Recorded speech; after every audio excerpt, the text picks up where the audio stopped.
My boyfriend says he's too busy to text, but watches all my IG stories. Explain this male behavior. Don't call it that. We got to stop doing this paintbrush thing. Male behavior. This is what they're saying. We got to stop doing this paintbrush thing. But he's taking the piss.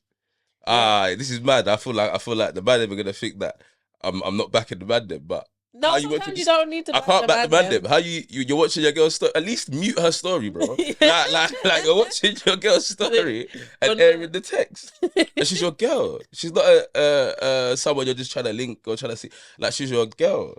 I can't back it. You know what? Now I'm thinking about it. I had a flashback. Ooh.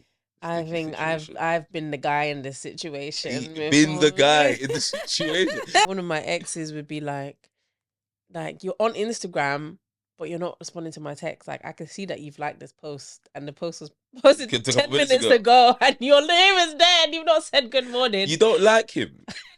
That's what it is. You don't like him. Same way he don't like you, babes. I didn't want to be harsh, but you get me. She said I'm ruthless. He don't like you. What do you mean? This was a different time. You didn't like him.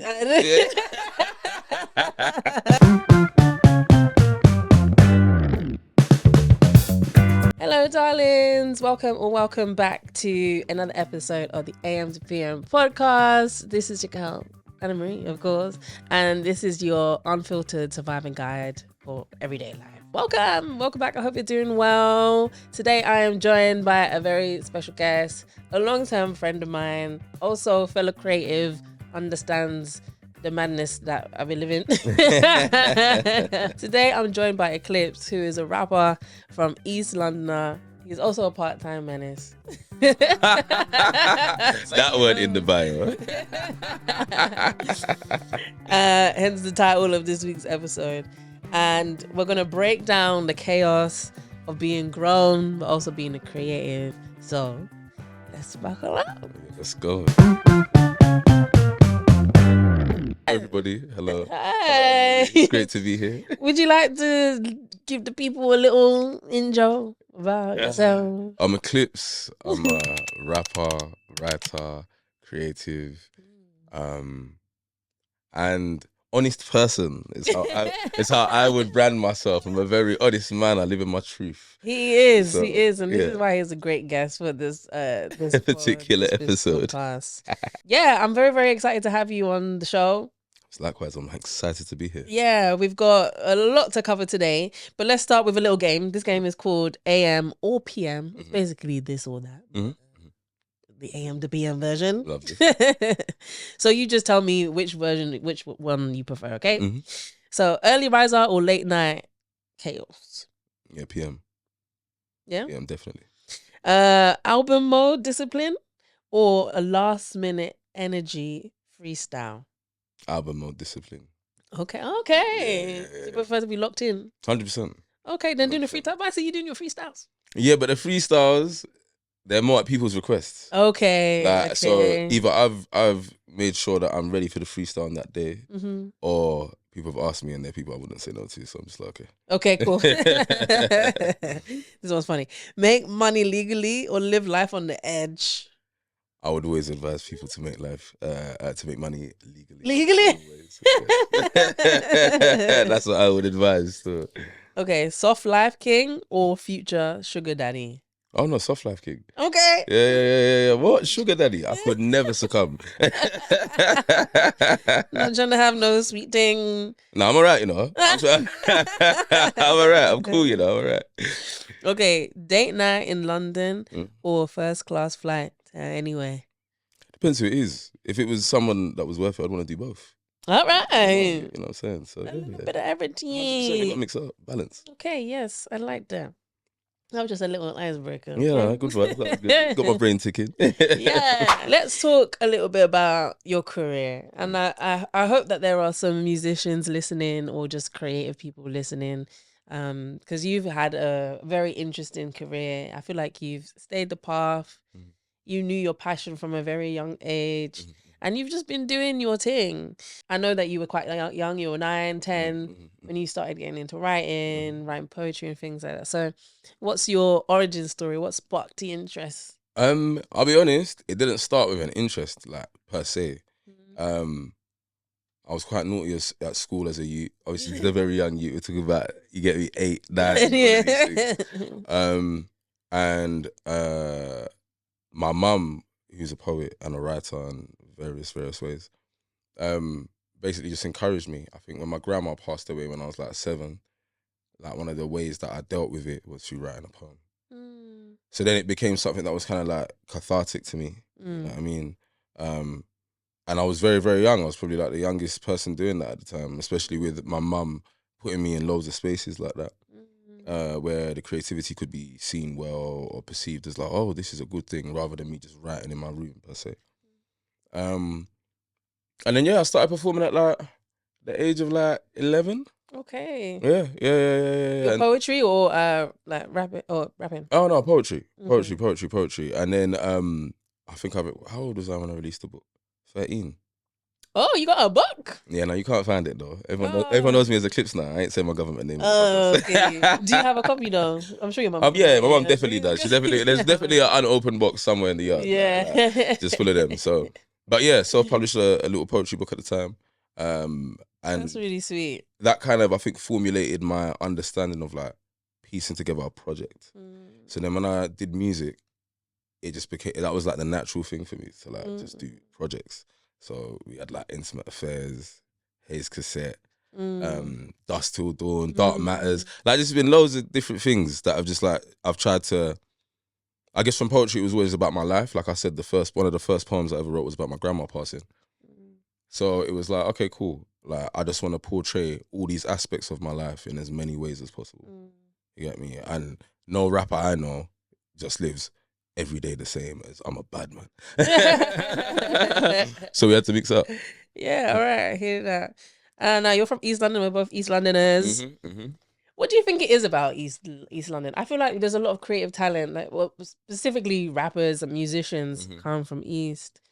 I think what is it about us? We're the melting pot, really. Like I feel like South, it's a bit more divided. And when I say divided, I don't even necessarily mean like the people are more divided. I just mean it's a bigger space. Like huge block over here, huge block over there. Like East is very residential. Yeah. I can walk around all of Hackney. I can walk around all of Newham. I can walk around all of Tower Hamlets. Like those places are not big, so everyone sees each other. Yeah, everyone knows each other as well. So no matter what your race, no matter what your religion, no matter like what your background may be, you're gonna interact with a plethora of characters and cultures and influences, and whatever you can lean into. I think that's why we have like such a variety and palette of creatives, like, especially here.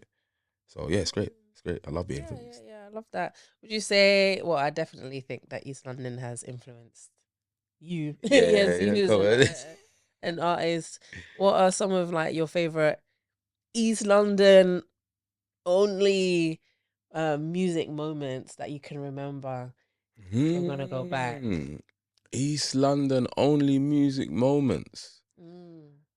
I think it's like this might sound, people might even be surprised about this, but I guess being on, and this is specifically a grime memory actually, being on set with people like Jams, Voltage, like specifically someone like Voltage, I'm from East Ham. So like when I was a youth, like young youth, these are the guys that I was listening to. Yeah. You get me? Specifically Voltage, like he was the guy at that age, like for my age group anyway, that was like, rah, this grime guy is doing his thing. Yeah. Like, so I think getting to a stage where I can have like people that have influenced me, and that's why I mentioned someone like Jams, be my peers and be my friends and be people that I can roll with, is definitely very much dope for me as a East Londoner. You know what I'm saying?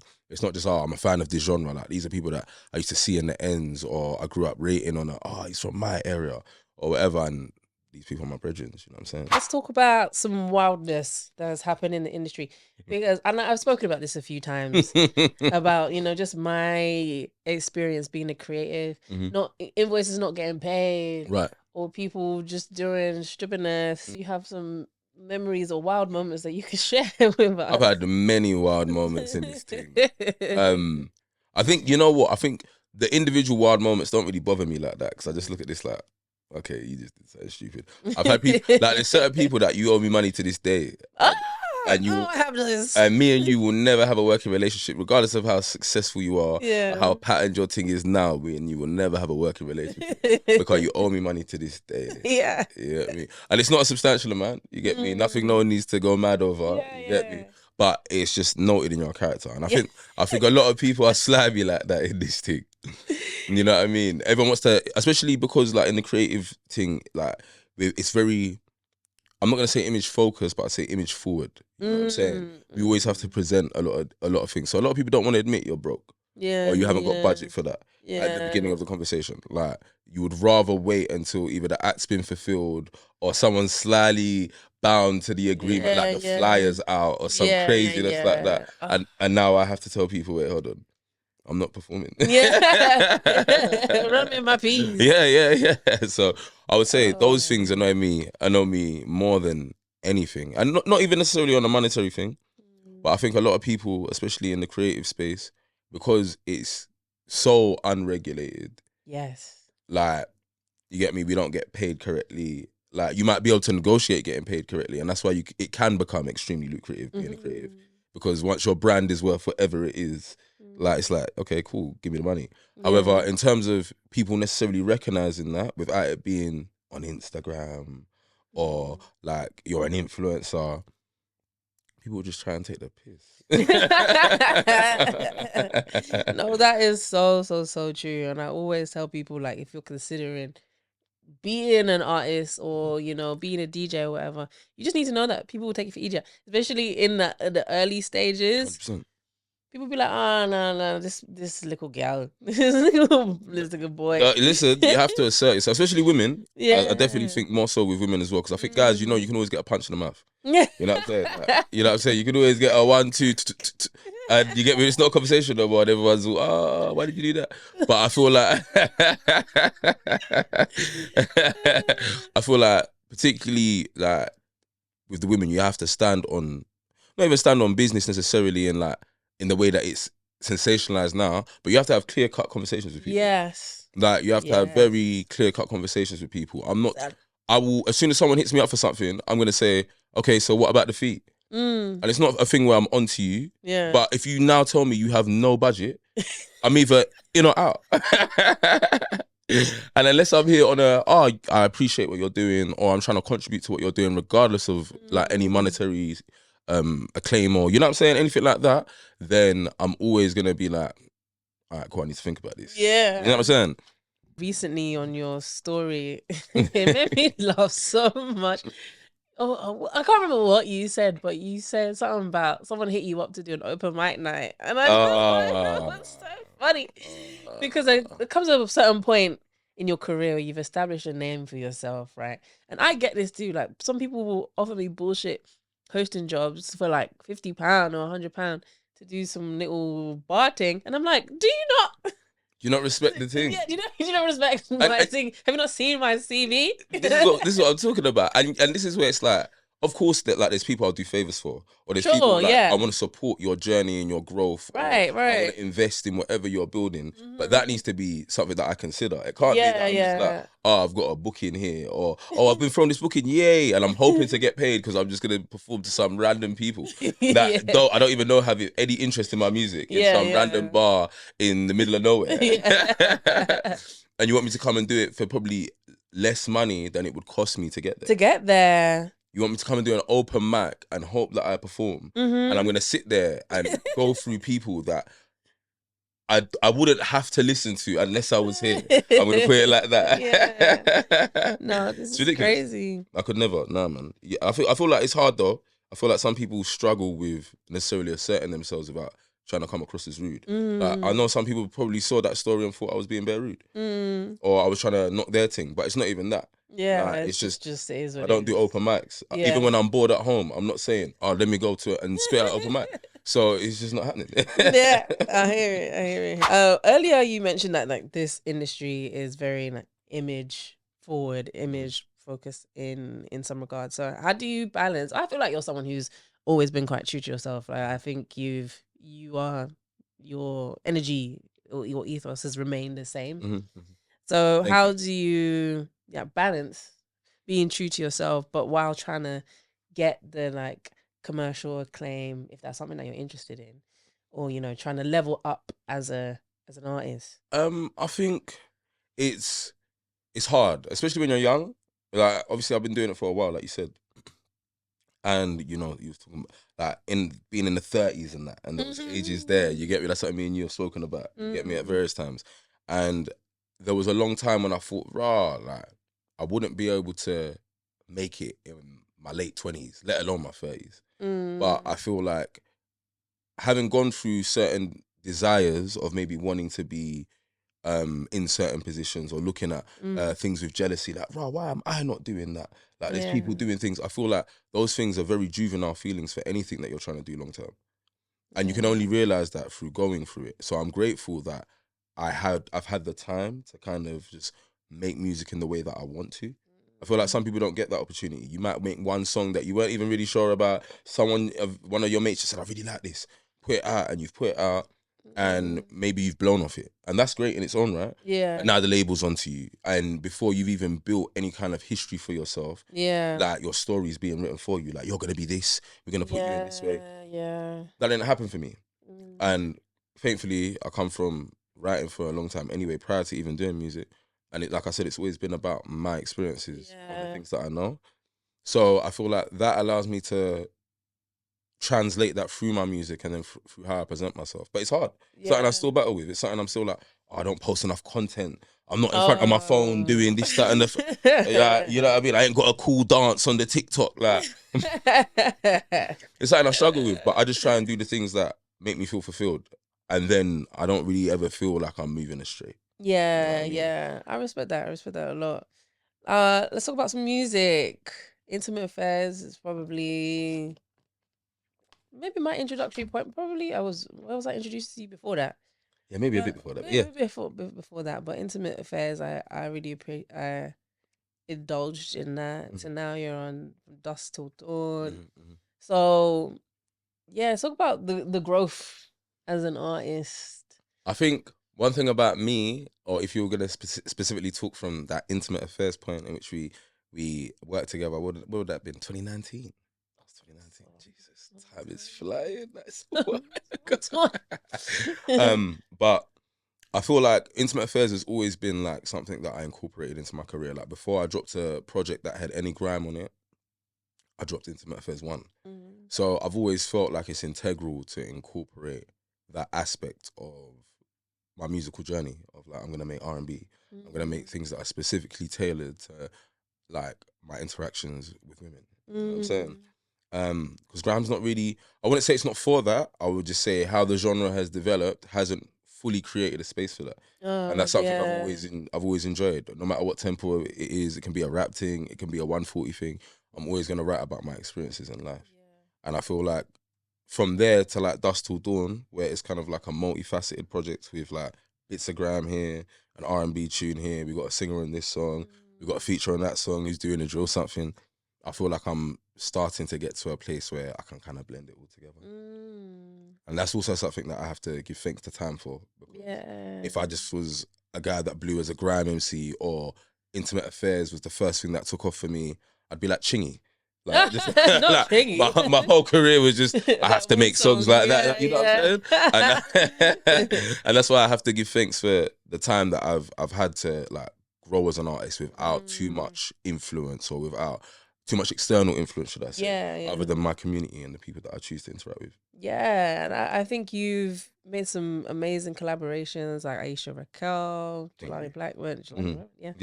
Jaden Glover, Dan Boss. Like, I feel like you've got some solid, like a good connection of people. In the last episode, I was talking about, like, your network is your net worth, and how important it is to maintain relationships with people that you care about, or you potentially want to establish a relationship with. So how would you suggest to maybe a young artist trying to collaborate with people? How did you go about making friends with these people? I would say, don't rush it, innit? I think like a lot of it is, I think some people can be overzealous. And when I say that, music is a process, or at least how I create music. I can only speak for how I do it. Some people, you might be in a different circumstance. But for me, when I create music, like I said, it's about the self. Like if I'm writing something, unless you got ghostwriters and that, then like I said, that's a different. You're not the kind of artist I am.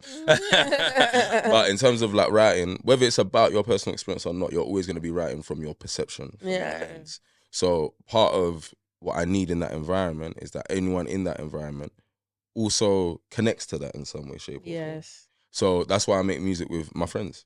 And when it comes down to everyone that you've mentioned, I've known them all a fairly decent amount of time. And if I didn't know them, we've known of each other. So it wasn't a point of, I might know of you and recognize your thing and I'm going to respect that and yeah, that's dope. But I'm not forcing any of these relationships. And that's what allows it to be easy. Yeah. And that's what allows it to be a thing where instead of maybe I would have hounded you down for that one verse or that one hook when I barely knew you and I was sending you 15 DMs a week, hoping that you got back to me. We made a tune after knowing each other for 5 years and we were in the studio for 3 days in a row and made 6 songs. Yeah, you know what I'm saying? So, yeah, I'd say just give it time and go for the genuine connections. Genuine connections. Always genuine connections. All right, something a bit cheeky. I want to know, what's the most problematic bar you've ever written? Now, this could be on crud, but it could also be on a sweet boy, little boy thing. I feel like you do both really well. Thank you. Balance. Yeah, balance. Thank you. Problematic, but it is hard because I forget my bars a lot. In terms of, you need to perform them. Yeah, but I remember them as songs. Okay. Like, it's literally like playing the song on an MP3. As soon as I hear the beat, my brain goes, and I remember the lyrics. Yeah. But I can say situations without baiting out situations. I've sent for bare people I used to be cool with. Why?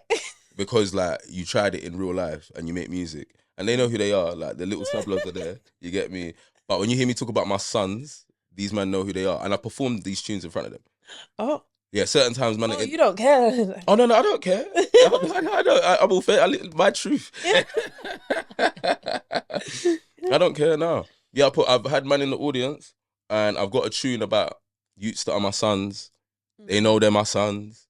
You get me? Because in real life, I've raised you in whatever way, whether it be in the studio, whether it be through who you've collaborated with, whether it be anything. I'm like, yeah, you're my pick-me man. And I perform the tunes, you're there, and you have to deal with it. Okay. So would you say, are these people that have stepped out of line? 100%. 100%. Yeah, 100%. You didn't even hesitate. 100%. I don't have problems with people that are cool.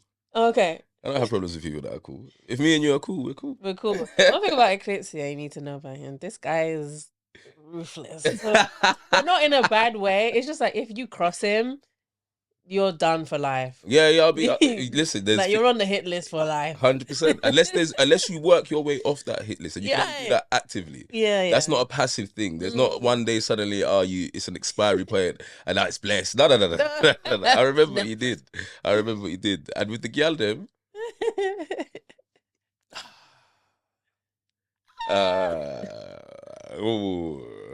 Where are we taking this? I wouldn't say there's a problematic bar. I think anything on a bassy thing, when I talk about bass, usually gets me in trouble in live performances. Oh, because when you do the voice. Yeah, when I did. You know, it's not even I do the voice. It is his voice. It's my voice. If I was to relax, like if you've ever had a voice note for me early morning, it's like, yo, like how you doing? This is me. If I was to talk normally like this all the time, yeah, it's long. Like who's trying to hear that? That's crazy. I can't. The galleys would be like, nah, that's mental. I can't say, oh hi, how you doing? Like, how's your day going? Like on a normal thing without sounding absolutely insane. No, but that's your voice. Yeah, I know. But that's why we got to reel it in and just, put a bit of high end in there, a little bit of excitement, a little bit, you know what I'm saying? So, yeah. That is so funny. But I'm sure there's some Gally that will appreciate it. They're like, oh my God, your voice. Yeah, but it's distracting though. Okay. Like, you can't really have serious conversations. Oh, because they're just like, I can't ask you. Yeah, I guess so. Well, that's your superpower. We give takes. Thank you. Yeah, we love that for you. What is one thing that they don't tell you about the rap industry? What are some things that you know going on behind the scenes? People are liars. In various ways. Yeah. Like in various ways. Not solely the violence or the gangster thing, but people are just liars. It's just a pretentious industry, innit? And when I say that, I'm solely speaking about industry. You get me? Because the youths that rap because you're going through a hard time in life, or like you're dealing with a certain struggle or a certain stage in your life, that's authentic. That's where most of us started this thing from. Yeah. But you will see in the industry that people just play the game. Yeah. People was like, as a person that likes always kind of doing genres, like I'll do grime, I'll be in the studio making R&B, but I see people like the tactical decisions of I'm jumping on this genre now or this sound now. You don't even sound good in it. Oh, But yeah, you know what I'm saying? So like the whole premise of really a lot of the industries, I'd say generally anyway, of any creative sphere, there's a lot of pretentious shit going on. And in terms of being a rapper, a lot of these men, even if they're fairly well-known rappers, are probably not making their money off rap.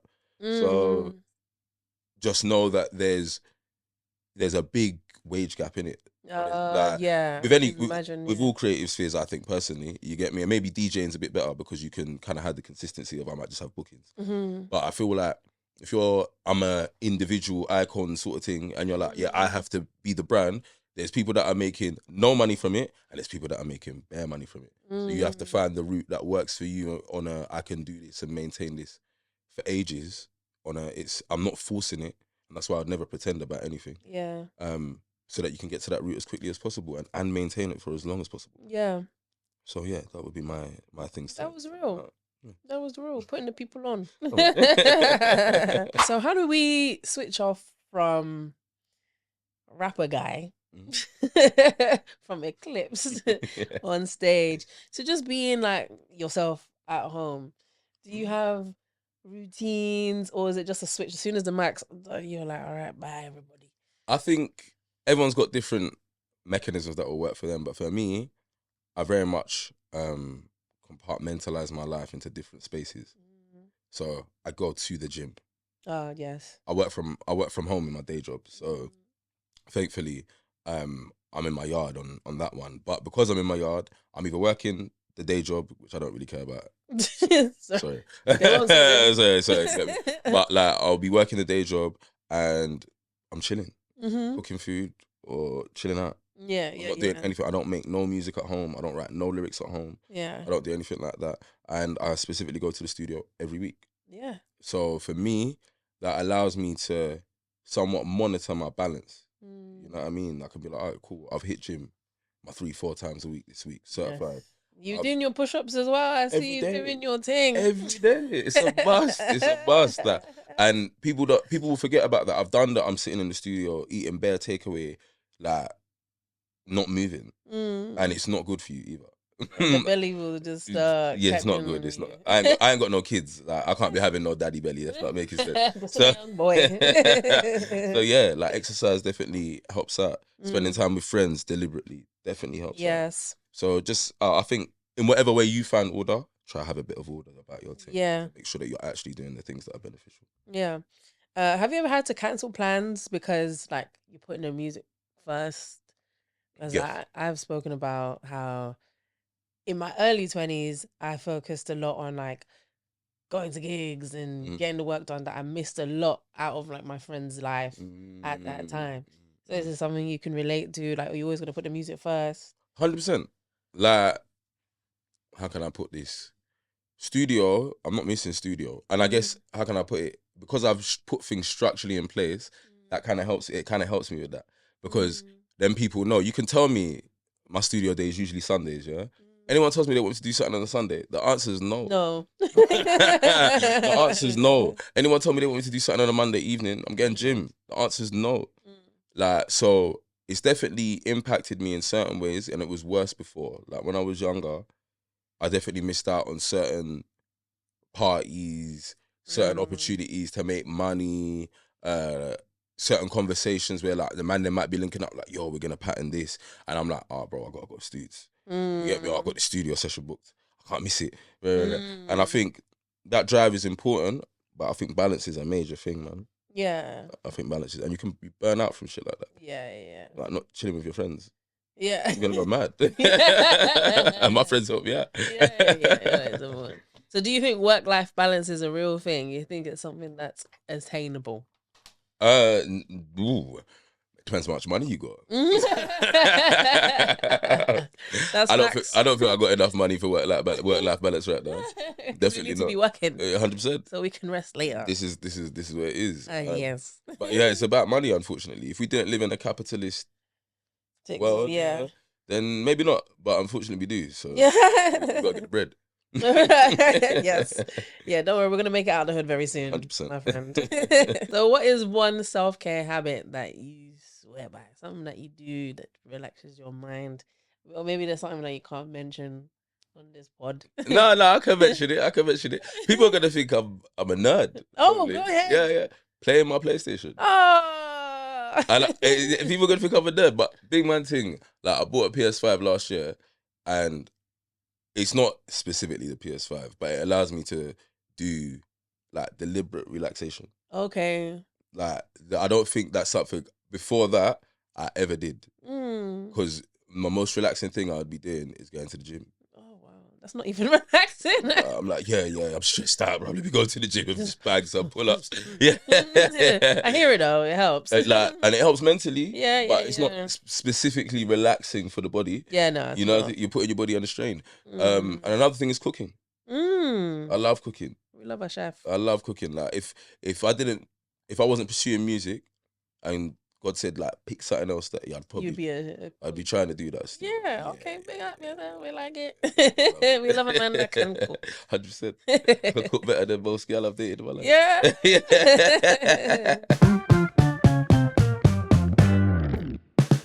Okay, let's move on to some dilemmas. Me and you have talked about a sticky situation or two. So some of our listeners have sent in their dilemmas, so you're going to help me out, right? Of course, let's go. Right. Hi, Anna. My situationship just posted another girl on his close friends. Should I fight or take the L?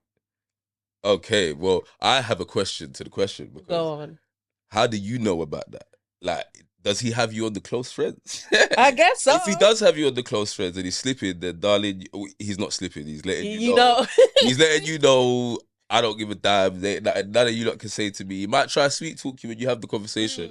But his mental premise, if he knows that you are in the close friends list, you don't care. If you have seen that because you've had somebody do snoop, then definitely feel free to go mad. You caught him, innit? Like, you caught him. Yeah. He's a bit loose, Jesus. Yeah. I would agree with your first point. I think he's just doing a matting. He's just trying to get rid of you. Yeah, 100%. Just be like, okay, this is the girl that I like, that I want to be with. And he's probably not got the balls to say it to you. Yeah, so he's going to show you. He's probably trying to see as well how much you will give him. Yeah. How cool you'll be with it. Will you still be cool to engage with him? Like, oh, right, you got this other girl though. Like, or are you gonna lock him off? Or are you gonna give him something in between? You get me? Yeah, it's testing the boundaries. I said that's what it is. They'll try you. They will. My boyfriend says he's too busy to text, but watches all my IG stories. Explain this male behavior. Don't call it that. We got to stop doing this paintbrush thing. Male behavior. This is what they're saying. We got to stop doing this paintbrush thing. But he's taking the piss. This is mad. I feel like the man them are gonna think that I'm not backing the man them, but. No, sometimes you don't need to. I can't back the man them. How you're watching your girl's story? At least mute her story, bro. like you're watching your girl's story and airing the text. And she's your girl. She's not someone you're just trying to link or trying to see. Like, she's your girl.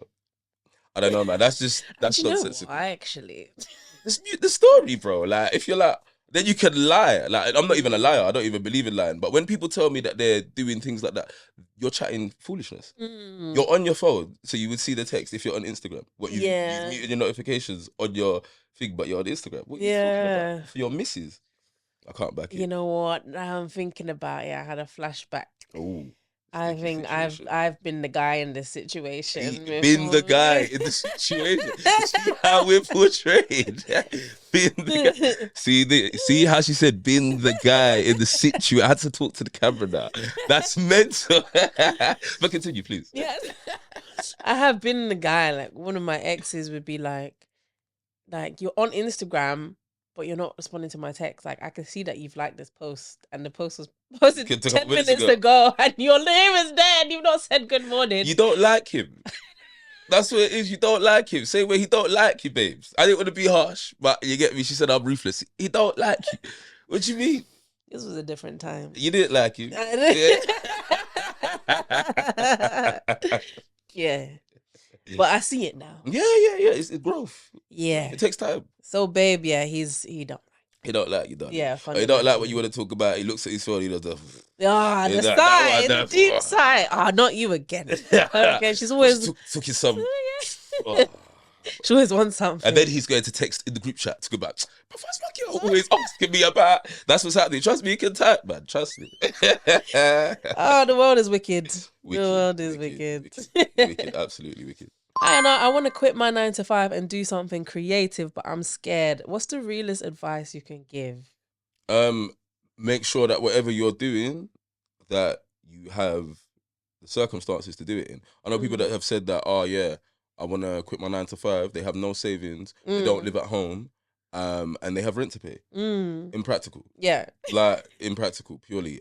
So if you're a person that, you might have had a little bit of money tucked away that you're like, it might not be the most, but you can make it stretch for a foreseeable amount of time. Like, just actually try and sit there and break it down. Like, a lot of people with this creative thing just use their imagination and say, yeah, I'm going to be fine. Yeah. And then they're sofa surfing. Like, you get me? I've definitely done that. Or you're eating out of cans more time. You get me? Horrible things. Those things will not promote the creativity you're trying to do anyway. Yeah, that's true. The struggle. Like, you're just going to be in pain, like mentally struggling. Yeah. Struggle does not promote growth in any way. Not that you can't go through things that promote growth, but struggle. Yeah. Like, people have this misconception that I must struggle in order to pattern. Nah. Yeah. So my advice would always be, if you can make sure your essentials are paid for, yeah, and you're good, give it a go if you want to do that. And if it doesn't work out, you can always get a job. Yeah. You know what I mean? So, yeah, I've done both. I've done left my job and had no money. But of course, I was living in my mum's house, so I was fine.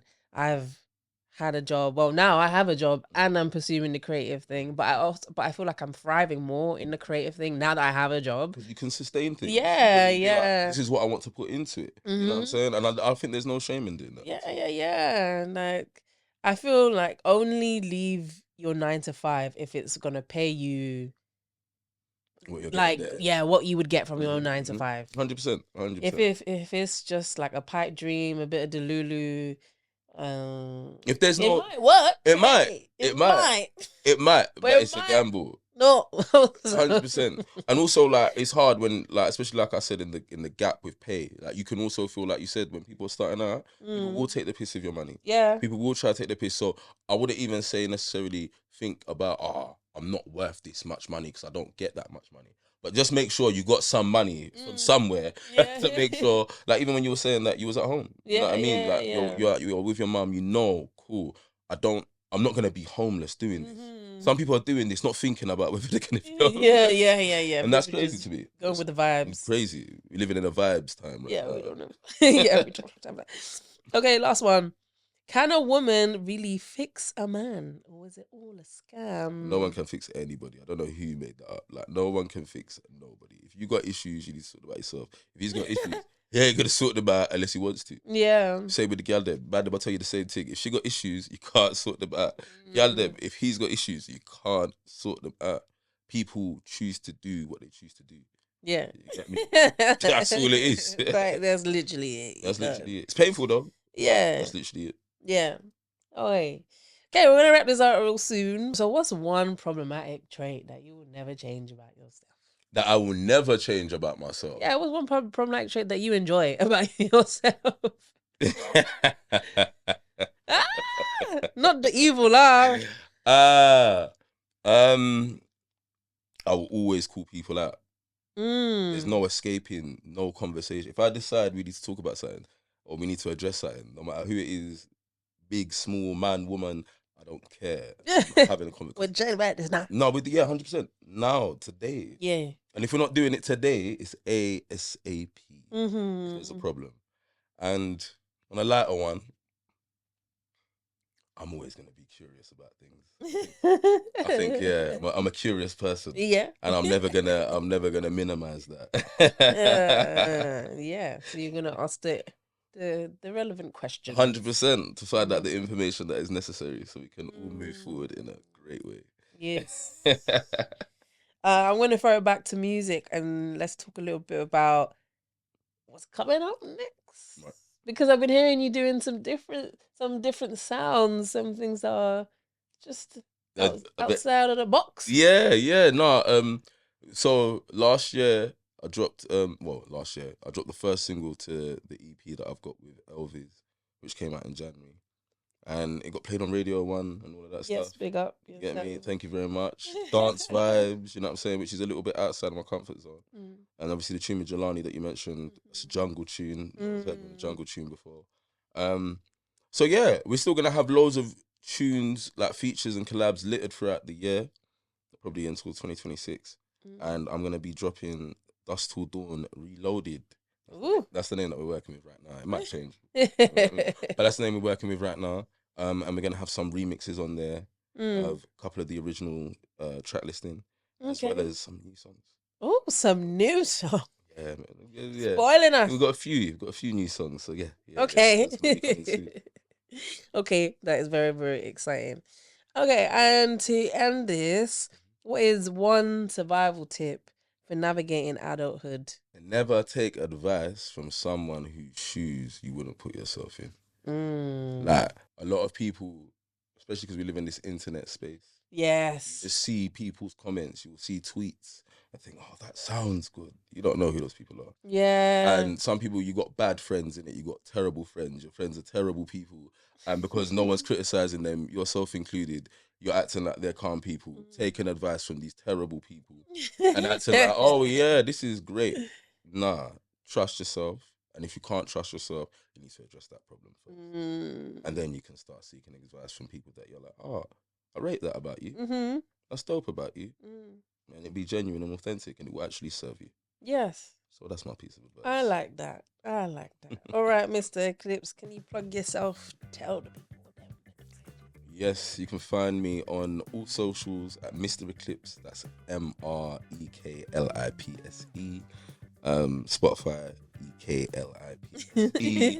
All of that. Bandcamp, where you can pay me the most. Oh, Bandcamp. Okay, sick. It's Mr. Eklipse as well. So yeah, man, just hit me up, man. I'm here doing all sorts of shit. So dope. Okay, sick. Now, if you survived this episode with us, then make sure you send it to a friend, chat about us.